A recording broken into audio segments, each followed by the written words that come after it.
All right, so this is our video that we did before. Or sorry, this is take 2 of the video from before.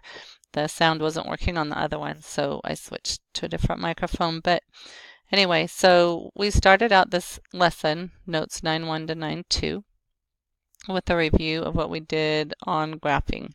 So first thing we did, number 1, was created a table of values. We did that with the calculator. Then we graph those points, and you can label the axis of symmetry, and you should be able to label the vertex. So the vertex is where it changes direction. Okay, example 2, what we did on this one is the same thing, but we did this without a calculator. So we went through finding A, B, and C. Then we used this formula to find the axis of symmetry, so x equals -1. And we took that -1, I highlighted it in yellow so you could see where it went, and it went to the first spot. Then we needed the y value, so the y value you get by just plugging this in to the equation. So you get a y value of -1, so they turned out to be the same, but one is yellow, one green. One is green. So that's kind of like what we did up here. You plug in a number, and then you plug it into the equation, and when what comes out is the y value. So don't get confused by that. Then we talked about solutions to a quadratic equation. So with the solutions to a quadratic equation by graphing, so we're just focusing on graphing, there could be 0, 1, or 2 solutions. The solutions happen when each equation is equal to 0, and the zeros are known as solutions. There can be 0 solutions because it doesn't cross the x-axis, 1 solution, or 2 solutions. So the steps on this are that you're going to graph, and I want you to graph it using the steps that we talked about before without a calculator. Then number 2, you're going to see where does it cross the x-axis, so you're looking for the zeros, and those are the solutions. That's all you do. Graph, tell me where it crosses the x-axis. So here's one, solve this equation by graphing, check your solutions.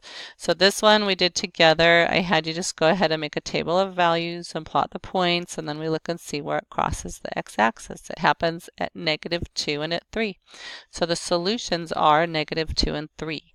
And I don't want you to get hung up on how to solve. I want you to just graph or how to check. I want you to go and graph it and tell me where it crosses the x-axis, and that's the solutions. That's all it is. On this next one, though, I'm going to go through how to solve this one, or how to check this one by factoring.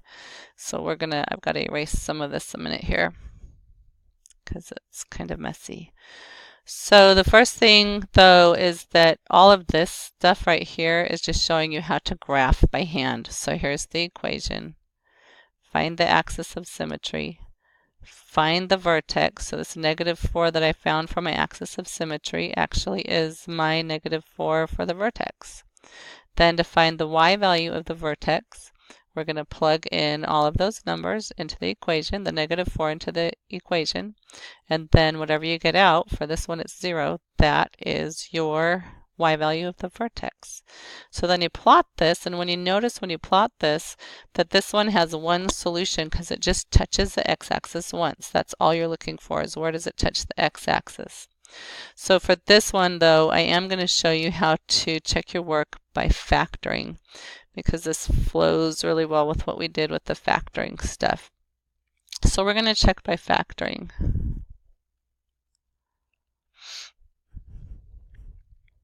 So think about this. When we factor x squared plus 8x plus 16 and solve, we're looking for what two numbers multiply to be 16 but add to be 8. Well, that's just 4 and 4, so x plus 4 times x plus 4 equals 0. So if I take the factor, each of those is x plus 4, so I'm just going to write this once. Then x equals -4. So that would be the solution.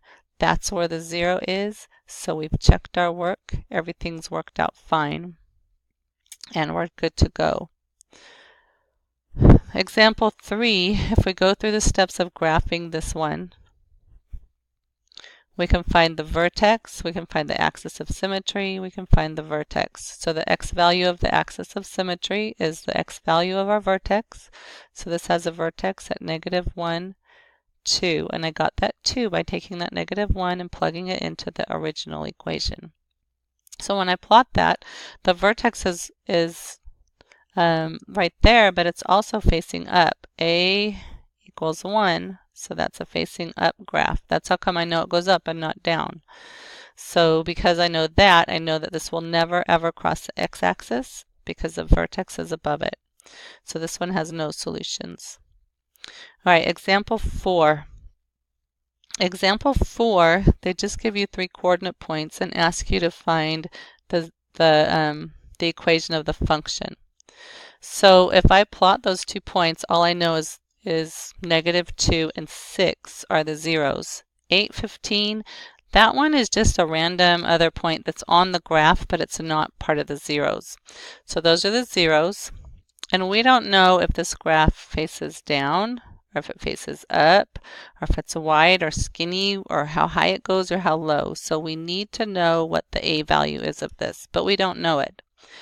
So think about when we're factoring, we're going to go in reverse. If x equals -2, that probably came from an equation that had an x plus 2 times the x minus 6. Notice the signs are switched. Okay, so if I were to if this was my factoring step, the next step would be the one up here to solve and find those numbers. But we don't know what a is on this one, so we can't really do much more than put an a in front because we don't know if it faces up or down, and we know this has to be a y equals. So the steps that I did now is I found the zeros, x equals -2, x equals 6, and then I took that -2, reversed the sign, and put it in a binomial factor. Okay, so then from here, we need to figure out what a is. We have this third point that hasn't been used yet. So with this third point, with x equals 8 and y equals 15, I can use that to plug into the equation that's right here. So I put a 15 in, and then a I don't know. X plus 2 is really, x was 8, so we can take an 8 and we can plug that in there. So this becomes 8 plus 2. And then x minus 6, x is 8, so this is 8 minus 6. So this is now 15 equals a times 10 times 2. So 15 equals 20a.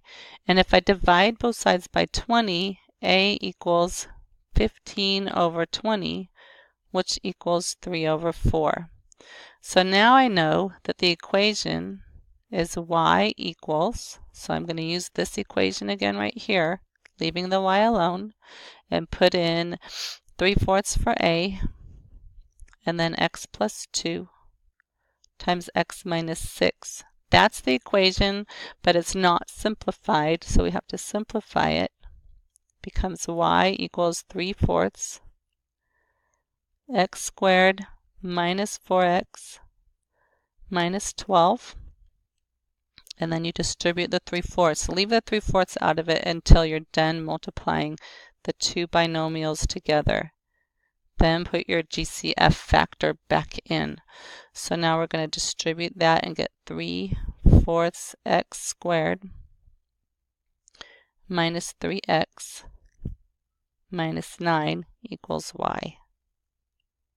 So that is our simplified equation.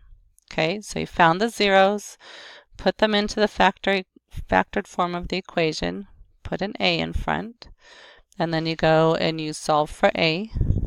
Then you go back to your original equation, put the 3/4 back in, leave the x and y alone. Okay, this one, Consuela built a model rocket. So for this one, you need to use a calculator. H equals -16 t squared plus vt plus h of 0. H is the initial height That's where it starts from. So for this equation, h, we don't know right now. We know we can have the 16t squared stay. V is 250 feet per second. And then h of 0, it's at ground level, so h of 0 equals 0. So I just leave this like this. So this says, what's the maximum height of the rocket? We're going to use the calculator to do this. So to record, that's the next thing, or how to record, I am recording. So how to graph this now, that's the next part of this on the calculator. So we go to our calculator, put in our function. We have to make our window fit at all. If I graph it right now, it's not going to fit. So if I do zoom fit, which is zoom and then 0, it kind of fits. And I just want to see this portion right here. I don't want to see anything beyond negative x and y. So I'm going to go to window and make this be 0 for x min.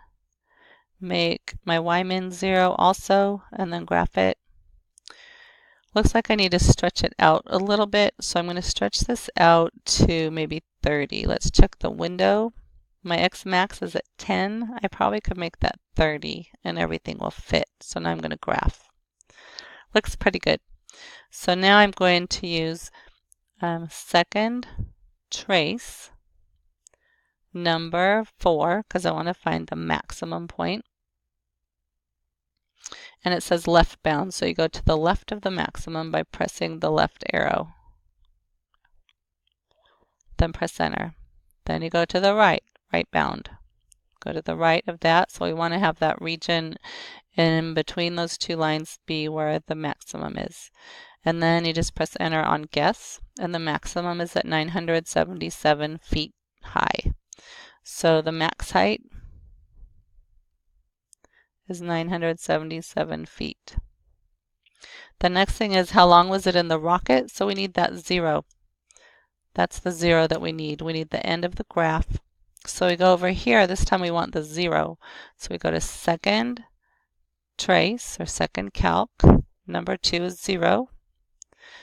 We can press enter because we want a line to the left of the 0. There's a 0 that we want right there. Then you're going to use the arrow keys and go to the right of that 0. Press enter. There's my line to the right. It says guess, so we're going to press enter. And then when it says 0, you found the right one. It's at 15.6. So it was 15.6 seconds. Okay, so there you go.